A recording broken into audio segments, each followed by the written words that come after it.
150 വർഷങ്ങൾക്ക് മുമ്പാ. അന്ന് ഇവിടെ മൂപ്പ് ഭരിച്ചിരുന്ന പ്രതാപശാലിയായ ഒരു കാർന്നവരുണ്ടായിരുന്നു. ആ കാർന്നവര് തഞ്ചാവൂരിൽ നിന്ന് കണ്ട ഒരു നൃത്തക്കാരിയെ മേഡമെ കൊണ്ടുവന്ന് താമസിപ്പിച്ചു. നാഗവല്ലി എന്നായിരുന്നു ആ തമിഴത്തിയുടെ പേര്. തമിഴത്തി വേറൊരാളുമായിട്ട് സ്നേഹത്തിലായിരുന്നു, രാമനാഥന്റെ പേരുള്ള ഒരു നൃത്തക്കാരനുമായിട്ട്.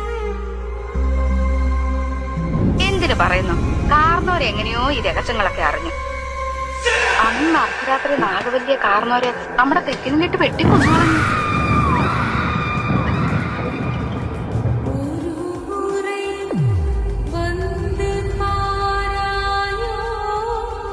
എട്ടാം ദിവസം ദുർഗാഷ്ടമി രാത്രിയില് നാഗവല്ലിയുടെ പ്രേതാത്മാവ് ഒരു രക്തയക്ഷയായിട്ട് മാറി കാർന്നവരെ കുട്ടി കൊലപ്പെടുത്താൻ വേണ്ടി അരക്കകത്ത് വരെ കയറി ചെന്നാ പറയുന്നേ. അതീ പിന്നെ നാഗവല്ലിയുടെ പ്രേതാത്മാവ് തീരാപ്പകയോടെ ഈ തറവാട്ടിലൊക്കെ അലഞ്ഞടക്കാൻ തുടങ്ങി.